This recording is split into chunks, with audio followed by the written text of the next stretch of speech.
Génesis capítulo 50, versículos 15 al 21. Y vamos a dar lectura a estos versículos pensando en el título del tema de hoy, que es Evitando las trampas de la culpa y el rencor.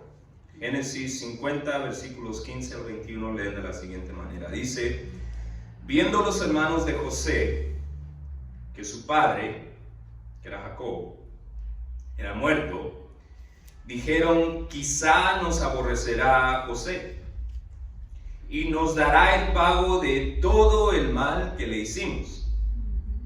Y enviaron a decir a José: tu padre mandó antes de su muerte diciendo: así diréis a José, te ruego que perdones ahora la maldad de tus hermanos y su pecado, porque mal te trataron. Por tanto, ahora te rogamos que perdones la maldad de los siervos de tu padre. Lea conmigo la última frase: y José lloró mientras hablaba. Vinieron también sus hermanos y se postraron delante de él, se postraron delante de José y dijeron: henos aquí por siervos tuyos. Y le respondió José: no temáis. ¿Acaso estoy yo en lugar de Dios? Vosotros pensasteis mal contra mí, mas Dios lo encaminó para bien, para hacer lo que vemos hoy, para mantener en vida a mucho pueblo. Ahora pues, no tengáis miedo. Yo os sustentaré a vosotros y a vuestros hijos. Así los consoló y les habló al corazón. Como bien mencionó el pastor, para nuestra reflexión bíblica de hoy vamos a estar concluyendo nuestra serie de temas basados en la narrativa de José.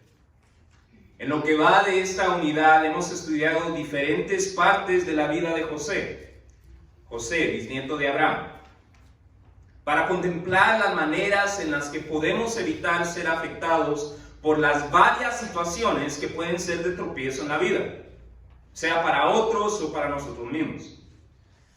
A modo de resumen, hemos contemplado cómo evitar las trampas asociadas, por ejemplo, con la traición, las trampas asociadas con el pecado, las trampas asociadas con la injusticia, las trampas asociadas con el pasar tiempos difíciles, y de acuerdo a lo que estudiamos la semana pasada, la trampa de la amargura. En el sentido en la que la estudiamos la semana pasada, la amargura es una trampa que puede tropezar y causarnos daño tanto a nosotros mismos como a otros, debido a la manera en la cual impide o puede impedir la restauración de relaciones y vínculos profundos, como lo son los vínculos familiares, debido a transgresiones pasadas. En este sentido, nuestra reflexión de hoy servirá más como una continuación del tema de la semana pasada que como un tema nuevo, puesto a que las trampas asociadas con la culpa y el rencor siendo un sinónimo de la amargura, también pueden tropezar y causar daño tanto a nosotros mismos como a otros, por la manera en que pueden impedir la restauración de relaciones y vínculos de alta importancia, como los vínculos familiares, debido a transgresiones pasadas.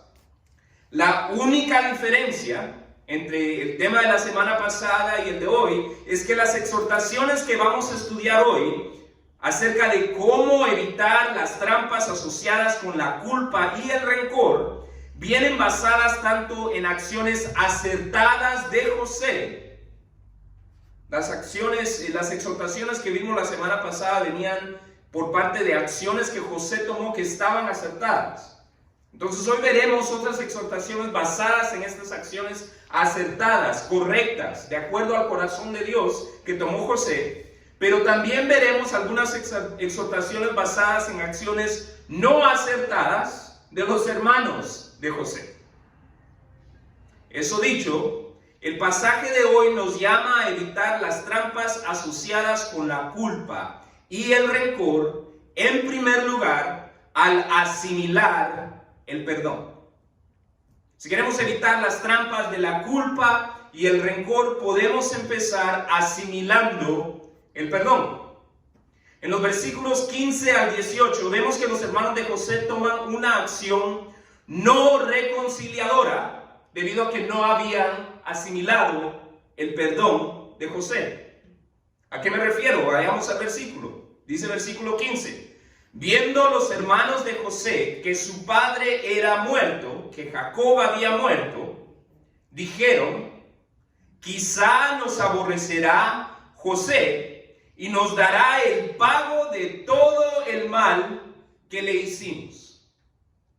Ahora, ¿tenían ellos razón para estar temerosos de esto? Bueno, en base a sus acciones, ciertamente sí. Habían vendido a José, habían mentido a su padre, habían hecho a José pasar por muerto. Entonces, había mucho daño que ellos habían causado, ¿no? Pero lo interesante es que al pensar ellos esto, viene el versículo 16 y no dice, y enviaron a decir a José: José, te pedimos perdón una vez más. Leamos el versículo 16, dice: y enviaron a decir a José que tu padre mandó antes de su muerte. Ellos no, el papá. ¿Ya? Ahora, Jacob no había dado esa instrucción. Ellos estaban volviendo a mentir, a maquinar, a manipular, debido a que no habían asimilado el perdón de José. Continúa diciendo: y enviaron a decir a José: tu padre mandó antes de su muerte diciendo, así diréis a José, te ruego, Jacob hablando, te ruego que perdones ahora la maldad de tus hermanos y su pecado, porque mal te trataron. Por tanto, ahora te rogamos que perdones la maldad de los siervos del Dios de tu padre. ¿Y José qué hizo? Lloró mientras hablaba. Vinieron también sus hermanos y se postraron delante de él y dijeron: henos aquí por siervos tuyos. Mire, lo que me parece muy interesante de esto que acabamos de leer es que este pasaje que acabamos de leer viene después de un discurso que José había hecho hace 17 años. ¿Me escuchó bien? ¿Cuántos años? 17, mucho tiempo. En Génesis 47, 18, lo puede buscar después, se nos dice que Jacob estuvo en la tierra de Egipto 17 años. Lo cual significa que del tiempo al cual José trajo a Jacob y a todos sus hermanos que lo habían tratado mal a Egipto a vivir, hasta el tiempo que Jacob había muerto, habían pasado 17 años. Y antes de que José trajera a Jacob, él se reveló a sí mismo a sus hermanos. ¿Recordamos la historia? Ahora, este es el discurso que José le da a sus hermanos hace 17 años antes de traerlos todos a Egipto. Escuche bien, viene de Génesis 45, empieza en el versículo 4. Dice: acercaos ahora a mí. José hablándoles a sus hermanos: acercaos ahora a mí. Yo soy José, vuestro hermano, el que vendisteis para Egipto. Leímos este discurso la semana pasada, ¿se acuerdan? Dice: ahora pues, no os entristezcáis, no se pongan tristes, ni os pese haberme vendido acá. ¿Hace cuánto les dijo que no les pesara que lo habían vendido ahí? Hace 17 años. Pero obviamente las acciones de ellos son las acciones de personas a quienes les pesa lo que habían hecho. Por eso empezaron a manipular, ¿no? Pero José les dice que no os pese haberme vendido acá, porque para preservación de vida me envió Dios delante de vosotros. Pues ha habido 2 años de hambre en medio de la tierra, y aún quedan 5 años en los cuales ni habrá arada ni siega. Y Dios, ¿quién? Dios. Y Dios me envió delante de vosotros para preservaros posteridad sobre la tierra y para daros vida por medio de gran liberación. Así pues, esto es lo que me impresiona a mí. Esta es la conclusión del discurso. Así pues, no me enviasteis acá vosotros, sino Dios. ¿Hace cuánto dijo José esto? 17 años. Hace 17 años José les dice que no les pese, no se pongan tristes. Es más, yo ahora veo que no hicieron esto ustedes, sino fue Dios. Estas son palabras de José mismo. Dice, así pues, no me enviasteis acá vosotros. Qué interesante esto, ¿no? Porque no fueron ellos los que maquinaron el plan. No fueron ellos los que decidieron venderlo. Pero José les dice, no fueron ustedes los que maquinaron el plan. No fueron ustedes los que decidieron todo esto. Todo esto era de acuerdo al propósito de Dios. Así pues, no me enviasteis acá vosotros, sino Dios, que me ha puesto por padre de Faraón y por señor de toda su casa y por gobernador en toda tierra de Egipto. ¿A qué voy con esto? Mire, ¿cuántas personas lo han perdonado a usted, expresando su perdón a usted con la plenitud que José expresa su perdón a sus hermanos? ¿Cuántas personas le han dicho a usted, no, mire, no se entristezca, que no le pese? Es más, usted no me hizo esto a mí. Esto estaba dentro del plan de Dios. Porque ese es el resumen de lo que dijo José. Que no se pongan tristes, que no les pese. Ustedes no me hicieron esto a mí. Ustedes piensan que me lo hicieron a mí, pero ustedes no me hicieron esto a mí. Esto estaba dentro del plan de Dios. ¿Cuántas personas lo han perdonado así usted? Tal vez solo Dios lo ha perdonado así usted. Pero aún así, aún después de escuchar la expresión de un perdón tan pleno, hace 17 años, y es más, aún después de haber vivido la plenitud de ese perdón, porque ¿qué creen que sucedió por 17 años? Los 17 años entre los cuales José da el discurso y Jacob muere. ¿Qué creen que sucedió? ¿Creen que José les da el discurso y después no cumplió? Él los había alimentado, los había traído a Egipto, los había sostenido por 17 años. ¿Me explico? Entonces no fue solamente un discurso bonito, con los puntos que nos llenarían el corazón. No te pongas triste, que no te pese. Eso estaba bien dentro del plan de Dios. No solamente fue un discurso, fueron acciones. Es más, les dijo, aquí hay casa para ustedes, aquí yo los voy a sostener, ustedes no se van a morir de hambre. Y les dio de comer. Entonces, aún después de 17 años, después de haber escuchado esta expresión de perdón tan plena, después de haber vivido este perdón por 17 años, ¿cuál fue la reacción de los hermanos de José? Mintieron, maquinaron e intentaron manipular a José una vez más para tratar de preservarse a ellos mismos, retomando así el impulso, es decir, la raíz de las acciones que los llevaron a cometer su transgresión original en contra de José. ¿Recuerdan? Lo que ellos querían era preservar su posición. ¿Quién es este José que va a ser él el jefe de nosotros? ¿No era esa la conversación que ellos tenían? Y en respuesta a eso, ¿qué hicieron? Mintieron. Papá se murió, José. Manipularon, maquinaron. ¿O saben qué? Mejor no lo matemos. Vendámoslo. ¿Y ahora qué sucede? Ellos están preocupados por su bienestar. No han asimilado el perdón de José. Y entonces retoman todos esos impulsos, todas esas intenciones de la misma manera. Las intenciones que los llevaron a transgredir originalmente en contra de José. Interesante, ¿no? ¿Y por qué es que ellos vuelven a tomar esto? Porque se sentían culpables, porque no habían asimilado el perdón de José. Tal vez lo habían vivido. José los había sostenido por 17 años, pero ellos no habían asimilado el perdón de José. Ahora, ¿cuál es la aplicación de esto para nosotros? Creo que hay dos, o tal vez una con dos dimensiones. Considere la siguiente pregunta: ¿habrá algo por lo cual usted le ha pedido perdón a Dios? ¿Por lo cual usted no se siente que merece perdón?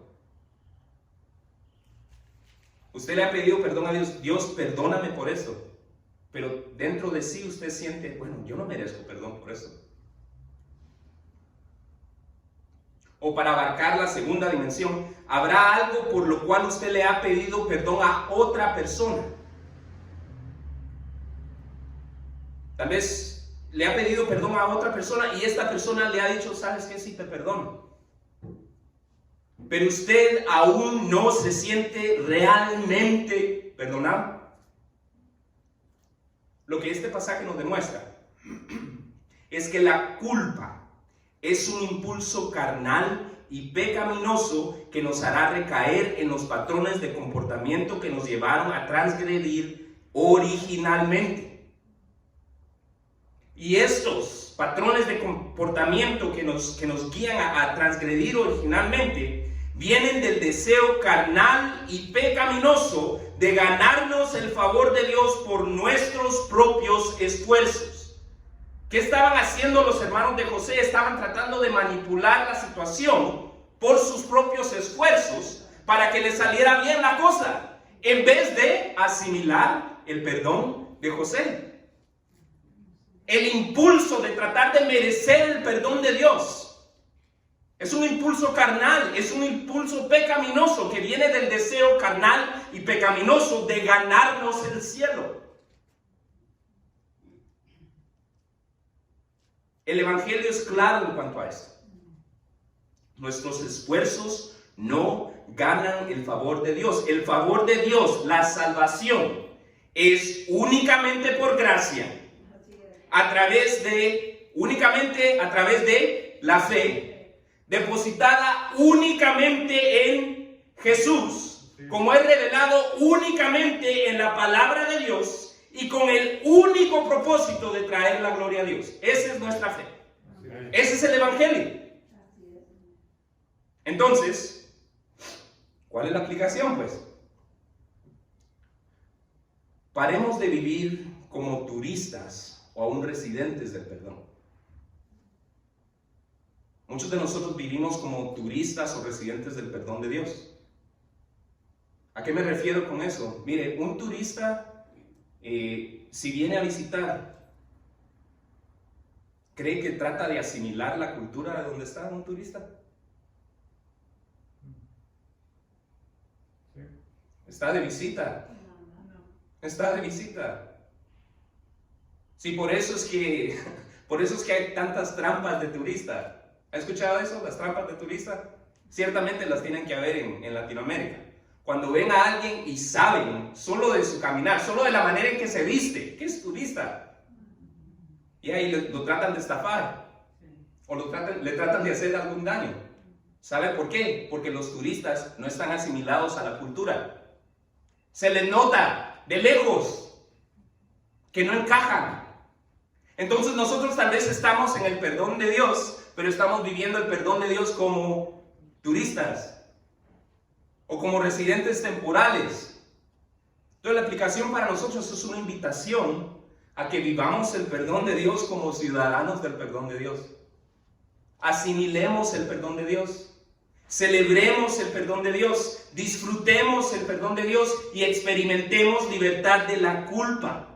Lo cual no solamente nos va a ayudar a asimilar el perdón de otros. Si asimilamos el perdón de Dios, esto nos va a ayudar a asimilar el perdón de otros. Pero no solamente hará esto, sino que nos va a ayudar a evitar recaer en los patrones de comportamiento que nos llevaron a lastimar a las personas que lastimamos desde un principio, como sucedió con los hermanos de José. Entonces no solamente vamos a poder asimilar el perdón de otros, si asimilamos y vivimos como ciudadanos del perdón de Dios, si celebramos y disfrutamos el perdón de Dios, si paramos de tratar de ganarnos o merecernos el perdón de Dios porque no lo merecemos, es por gracia. Entonces no solamente vamos a poder asimilar el perdón de otros, no solamente vamos a evitar recaer en comportamientos dañinos, porque recuerden, los hermanos de José recayeron en estos comportamientos porque no creían en el perdón de José.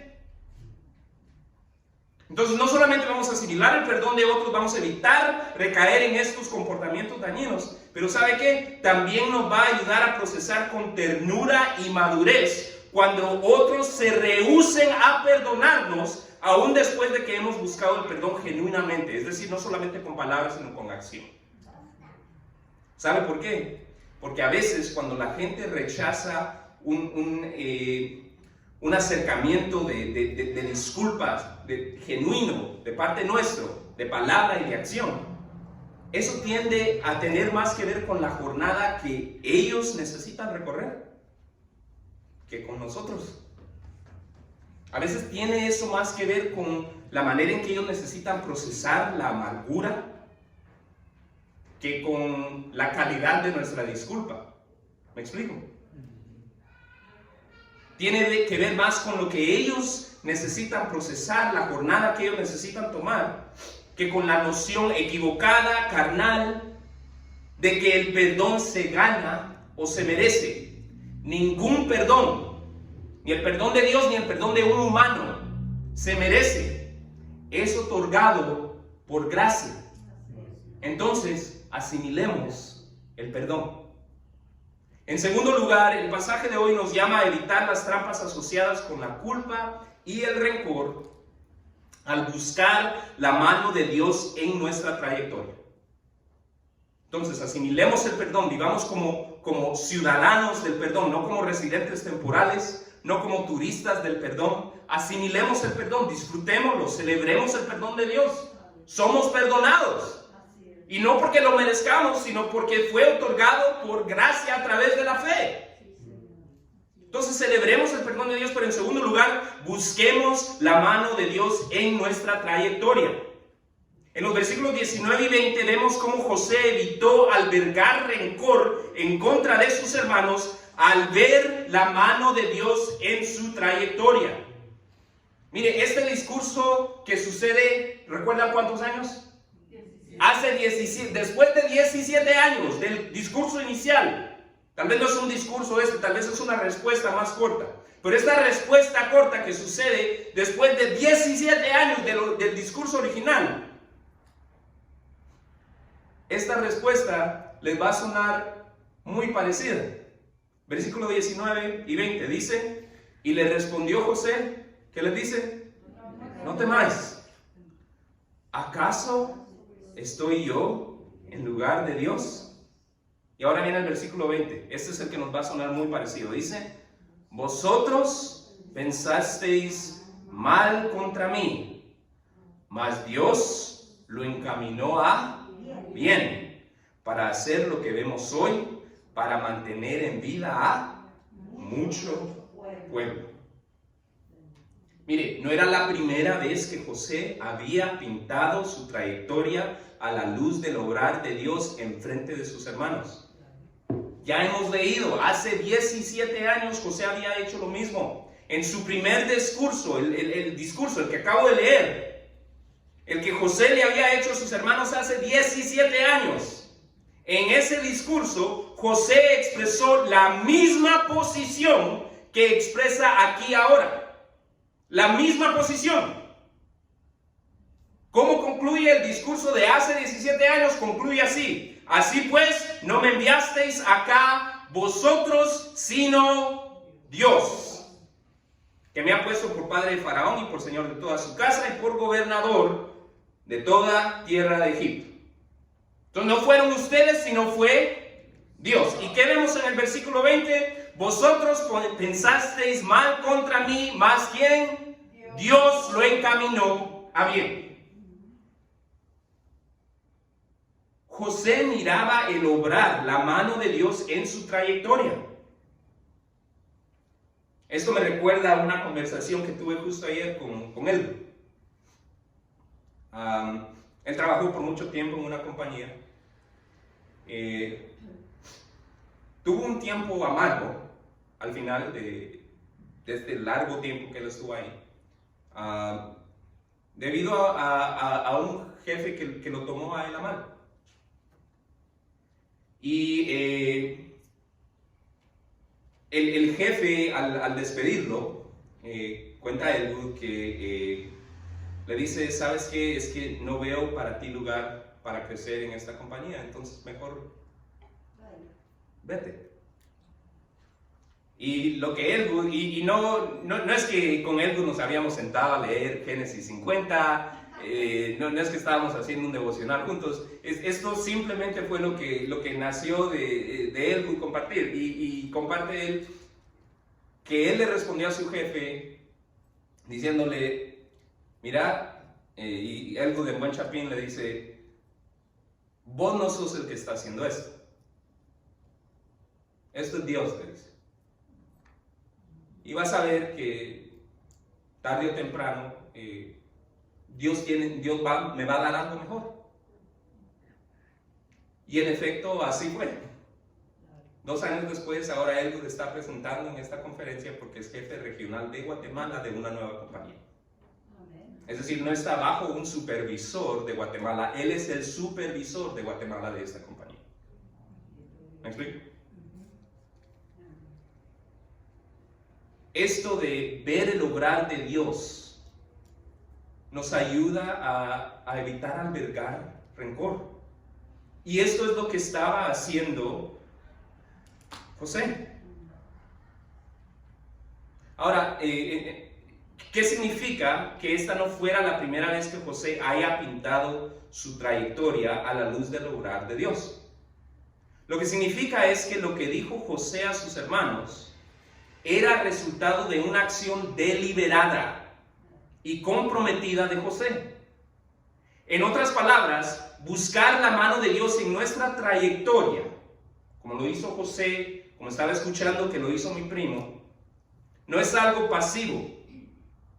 Es una manera de aceptar de manera activa el hecho que nosotros somos para los propósitos de Dios y no Dios para los propósitos nuestros. Ahora, para muchos, Dios es para sus propósitos. Es más, debido a que normalmente acostumbramos a orar diciendo: Dios, bendíceme aquí, bendíceme acá, o te ruego por este asunto mío o por aquel asunto mío, puede ser que a veces, aún sin pensarlo o tener mala intención, perdemos de vista que Dios no es para nuestros propósitos, sino que nosotros somos para los propósitos de Él. Ahora, con esto no quiero decir que no vengamos a Dios con nuestras necesidades. Esa no es mi intención. Dios es nuestro Padre y Él se deleita en tratarnos como tal. Es más, justo esta semana me tocó hacer una oración a un estilo que no había hecho en mucho tiempo. Me tocó orar como un niño, porque mi hijo perdió las 2 gatas que ama mucho por hace meses. Él dejó la puerta abierta y se le corrieron. Logramos encontrar una en la casa de la vecina, pero la otra no se podía encontrar por ningún lado. Y salimos en la noche, 11 de la noche, salimos a la madrugada, 5:30 de la madrugada, le hablamos a los vecinos y antier, creo yo, fue que, no sé, me dio no sé qué verlo a él sentado, pidiéndole a su mamá una foto de la gata y hacer 4 dibujos de la gata con el mensaje escrito por él diciendo: Our cat is lost. Can you help us find it? Se perdió nuestra gata. Así es como se ve la gata. Si nos pueden ayudar a ver. Y yo pensé: Señor, hay tantas cosas por las cuales yo puedo orar. Y como con vergüenza dije yo: Señor, pero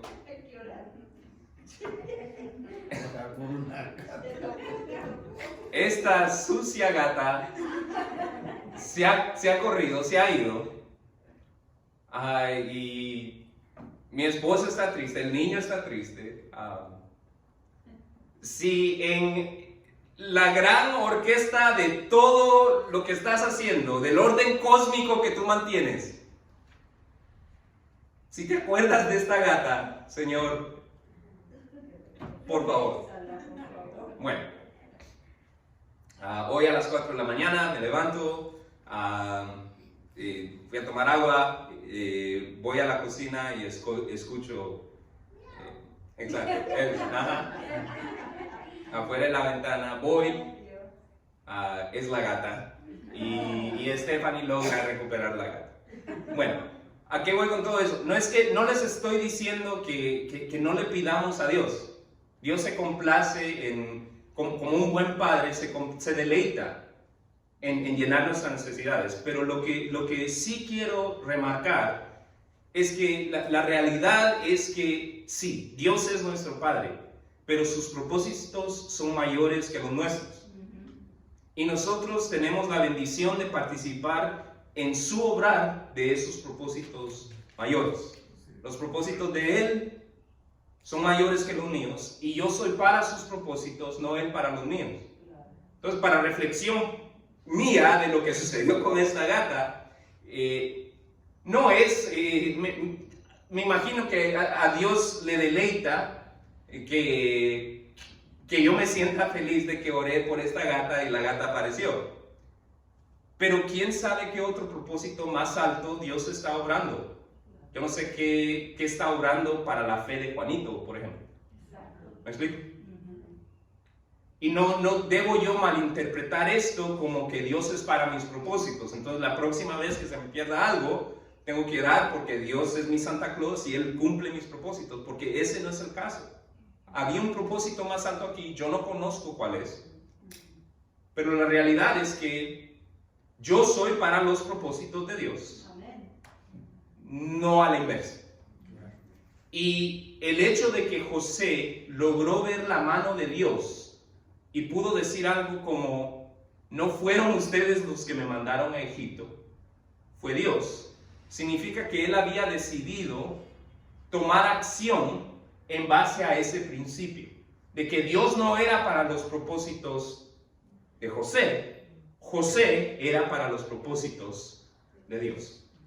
Ahora, ¿cuál es la aplicación para nosotros? ¿Hay alguna situación en la que está pasando actualmente en la cual se le dificulta ver la mano de Dios? Acabamos de leer que para evitar el rencor tenemos que tener una práctica de ver la mano de Dios en nuestra trayectoria, pero cuando estamos en una etapa difícil, es difícil ver la mano de Dios, ¿no? O para ponerlo un poquito más apegada al tema, ¿hay alguna situación en la que alguien más lo ha puesto a usted? Tal vez no una situación simplemente difícil, pero alguien más lo puso en esa situación en la cual usted se le está haciendo difícil ver la mano de Dios. Pongamos en práctica lo que dice aquel himno, y que yo creo que muchos de ustedes conocen. Dice: cuando combatido por la adversidad y creas ya perdida tu felicidad, mira lo que el cielo para ti guardó, cuenta las riquezas que el Señor te dio. ¿Andas agobiado por algún pesar? ¿Duro te parece esa cruz llevar? Cuenta las promesas del Señor Jesús, y de las tinieblas nacerá la luz. Bendiciones, ¿cuántas tienes ya? Bendiciones, Dios te manda más bendiciones. Te sorprenderás cuando veas lo que Dios por ti hará. Busquemos la mano de Dios en nuestra trayectoria y tengamos fe que de la misma manera en la que Dios ha obrado sus propósitos en nuestras adversidades pasadas, de la misma manera en que Él nos ha bendecido en tiempos pasados, también lo hará en nuestras adversidades actuales. En tercero y último lugar, el pasaje de hoy nos llama a evitar las trampas asociadas con la culpa y el rencor al buscar el bien de los que nos han dañado. No solamente al asimilar el perdón, a vivir como ciudadanos del perdón, no turistas del perdón. No solamente al buscar la mano, el obrar de Dios en nuestra trayectoria, pero al buscar el bien de los que nos han dañado. El versículo 21 concluye de manera radical. Es contraria a la reacción que nos gustaría tener. Es contraria a lo que se nos enseña que José debió haber hecho. Es contraria a la noción humana de la justicia. Versículo 21, ¿cómo concluye José? Ahora pues, ¿qué? No tengáis miedo. Recuerden, papá Jacob se había muerto. Y eso era lo que tenían los hermanos, ¿no? Pensaban, bueno, ya se murió la única razón por la cual José en estos 17 años no nos había hecho nada. Pero ¿qué es lo que hace José? José dice, no tengáis miedo, yo sustentaré a vosotros, y a vuestros hijos. Así los consoló y les habló al corazón. Mira, interesantemente, varias de las ideas acerca de la intencionalidad y compromiso que vimos en el punto anterior, porque para que José les hubiera dicho a sus hermanos, ustedes no me mandaron a Egipto, me mandó Dios. Ustedes lo pensaron para mal, pero Dios lo encaminó para bien. Eso necesitó un compromiso de parte de José de creer que Dios estaba en control de su vida. Pero todo eso que hablamos acerca de compromiso también aplica a esta acción. ¿A qué me refiero? Me refiero a que esta no era la primera vez en que José había demostrado sustentar a sus hermanos y a los hijos de ellos. Recuerden que había hecho José por 17 años. Los había sustentado ya. Les había dado de comer a ellos y a sus hijos. Lo cual significa que esta acción de José venía de un compromiso decidido a buscar el bien de los que lo habían dañado. Ahora me imagino que desde el punto de vista de los hermanos de José, el hecho de que José hubiese tomado esta decisión de seguir sustentándolos después de la muerte de su padre, pudo haber sido particularmente definitiva. Es decir, ellos, desde el punto de vista de los hermanos de José, tal vez dijeron, tal vez al fin pensaron, bueno, este de lo que dice que nos perdonó, tal vez va en serio. Porque como ya no está Jacob, si ya no está mi papá y dice que nos va a sustentar, bueno, tal vez va en serio. Pero eso es desde la perspectiva de los hermanos que no habían asimilado el perdón de José. La realidad es que la decisión de José de sustentar a sus hermanos fue un acto radical desde el principio. Es decir, hace 17 años, cuando José les dice, los voy a sustentar, y los sustenta, eso, hace 17 años, ya era un hecho radical. ¿A qué me refiero? Miren, me refiero a que existe la posibilidad de que cuando se habla de buscar el bien de los que nos han dañado, cuando yo digo esa frase, busquemos el bien de los que nos han dañado, existe la posibilidad de que lo escuchemos como no busquemos el mal de los que nos han dañado. Lo cual suena muy parecido. Busquemos el bien de los que nos han dañado, no busquemos el mal de los que nos han dañado. Suena muy parecido. Suena muy maduro. Y francamente, suena muy benevolente por sí solo. Que yo les diga no busquemos el mal de alguien que nos ha dañado, eso suena ya de por sí muy benevolente. Sin embargo, no buscar el mal de alguien que nos ha dañado es diferente a buscar el bien de alguien que nos ha dañado. Consideremos por un momento qué hubiera significado para José no buscar el mal de sus hermanos. No buscar el mal hubiera significado no negarles acceso a comprar la comida de Egipto. Pero ciertamente no regalárselas. Porque recuerdan cómo llegaron ellos. Ellos llegaron con plata. Ellos llegaron con plata, ¿no? Entonces, el no buscar su mal hubiera sido, bueno, ustedes tienen dinero, no les voy a negar servicio. Pero no fue lo que hizo José. José les regaló la comida. Puso el dinero de vuelta en las bolsas de comida.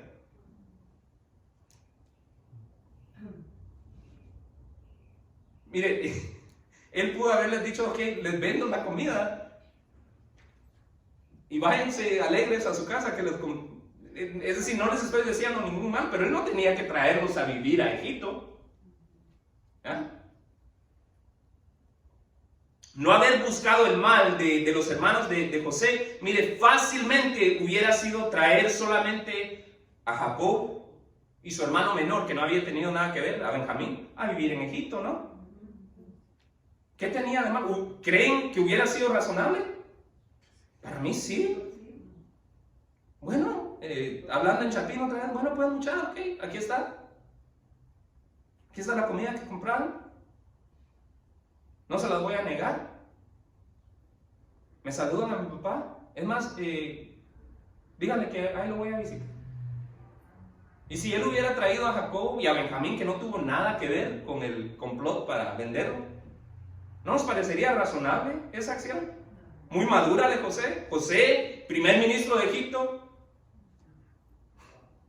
con la potencia militar de Egipto, decide no tratar mal a sus hermanos, ¿no? Pero eso no es lo que sucedió. José no solamente dijo, ¿saben qué? Traigo a Jacob, mi papá, traigo a Benjamín, y a ustedes, bueno, así de lejitos, como diciendo, no les deseo ningún mal, y si vienen a comprar comida, pues no me voy a negar a venderles, pero seamos realistas, ¿no? ¿Ya? Ustedes por su lado, yo por el mío, ¿no? Sin embargo, José buscó activamente hacerles un bien a sus hermanos, dándonos así una ilustración de la enseñanza radical de Jesús. Las enseñanzas de Jesús eran radicales, son radicales aún. ¿Sabe qué fue lo que dijo Jesús acerca de esta idea? En Mateo 5, ahí lo busca, Mateo 5, versículo 43, dice, oísteis que fue dicho, amarás a tu prójimo y aborrecerás a tu enemigo, pero yo os digo, amad a vuestros enemigos, bendecid a los que os maldicen. ¡Wow! Orad por los que os ultrajan y os persiguen. No solo por esa gata que te quebró el corazón porque le quebró el corazón a tu hijo. ¿Ya? Para que seáis hijos de vuestro Padre que está en los cielos, que hace salir su sol sobre malos y buenos, y que hace llover sobre justos e injustos. Porque si amáis a los que os aman, ¿qué recompensa tendréis? ¿No hacen también lo mismo los publicanos? Y si saludáis a vuestro hermano solamente, ¿qué hacéis de más? ¿No hacen también así los gentiles? Sed pues vosotros perfectos, dice Jesús. Lo cual debemos entender como sean enteros o completos, o que su amor sea entero o completo, como el amor del Padre que hace salir su sol sobre malos y buenos. Sean pues vosotros perfectos, enteros, completos, como vuestro Padre que está en los cielos es perfecto, es un Dios de amor completo, entero, que no lo resguarda solo para los buenos.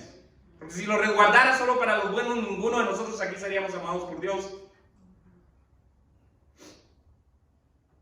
Ahora, ¿cuál es la aplicación para nosotros? ¿Deseamos evitar caer en las trampas asociadas con el rencor hacia alguien que nos ha hecho daño?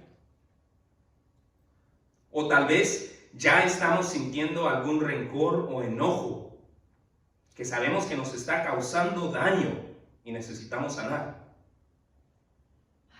Tal vez sentimos algún hervir, algo que nos está consumiendo en contra de alguien y sabemos que eso no es bueno, sabemos que nos está dañando, sabemos que nos está amargando. ¿Qué podemos hacer acerca de eso? Oremos oremos que el Señor nos llene de su Espíritu Santo, de modo que tomemos la acción radical que Jesús nos exhortó a tomar para evitar la trampa del rencor. Las acciones radicales de Jesús que Él predica en el monte no son acciones que podemos tomar con nuestras fuerzas. Esas son acciones que podemos tomar solo por la plenitud y llenura del Espíritu Santo. Oremos que el Señor nos llene de modo que podamos tomar esas acciones radicales en vez de descansar en nuestras propias fuerzas solo para no desearte el mal. Porque aún solamente no desearle el mal a alguien requiere mucha fuerza personal. Ya no digamos hacerle un bien a alguien que nos hizo daño.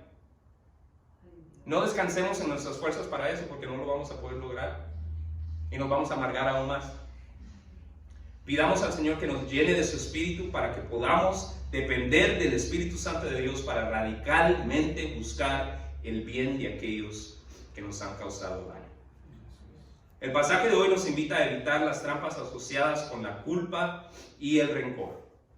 Sin embargo, antes de que uno pueda asimilar el perdón, antes de que uno pueda ver los propósitos de Dios en su vida, antes de que uno pueda reflejar el amor perfecto, es decir, entero, completo de Dios a otros, que hace salir su sol sobre malos y buenos, antes de que uno pueda hacer todo eso, es necesario que uno reciba el perdón de Dios, que uno acepte los propósitos de Dios para su vida, que uno experimente el amor perfecto, completo, entero de Dios a través de la salvación, la cual podemos alcanzar al avivar nuestro espíritu creyendo en el mensaje de Jesús. Ahora, ¿cuál es el mensaje de Jesús? ¿Qué es lo que Jesús quiere que nosotros sepamos? Jesús quiere que sepamos que Dios desea una relación personal con nosotros, pero debido a que Él es santo, nuestros pecados, sea que estemos conscientes de lo que hicimos mal o no, sea que lo hayamos hecho con mucha intención o no, nos mantendrán separados de Dios. Y al menos de que nuestros pecados sean perdonados, nos mantendrán lejos de Él y de la realización personal por la eternidad, debido a que la misma santidad de Dios nos imposibilita obtener el perdón de nuestros pecados por nuestros propios esfuerzos. Sin embargo, Dios nos ama tanto, e inmerecidamente tanto, que envió a su Hijo Jesús para que si creemos que Él es el Hijo de Dios, que vivió una vida sin pecado, murió y resucitó en pago completo y únicamente satisfactorio por nuestros pecados, y si lo creemos de tal forma que queremos comenzar a vivir la vida para demostrarle lo agradecido que nos sentimos con Él por darnos accesos al perdón de pecados, al darle nosotros la espalda al pecado, tus pecados te serán perdonados y tendrás acceso al reino de los cielos. Por esa razón, si deseas confesar por primera vez que Jesús es el Hijo de Dios, que vivió sin pecado, murió y resucitó en pago completo y únicamente satisfactorio por tus pecados, y que crees esto de tal forma que quieres comenzar a vivir la vida para demostrarle lo agradecido que te sientes con Él, dándole tú la espalda al pecado, yo te invito a que cierres tus ojos y ores al Señor pidiendo perdón por tus pecados, confesando tu fe en Jesús y su obra y dedicando tu vida a Él.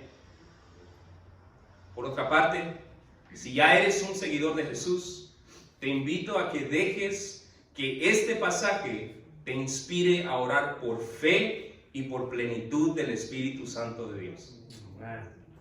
Fe para vivir como una persona que realmente ha asimilado el perdón de Dios. Si depositamos nuestra fe en Jesús, Dios ya nos perdonó. Ya no vivamos como turistas del perdón, tratando de ganar el favor de Dios. Él nos ama, ya nos perdonó. Disfrutemos de su gracia y amor. Fe para vivir como una persona que ve la mano de Dios en su trayectoria. Y plenitud del Espíritu Santo para radicalmente buscar el bien de aquellos que nos han dañado.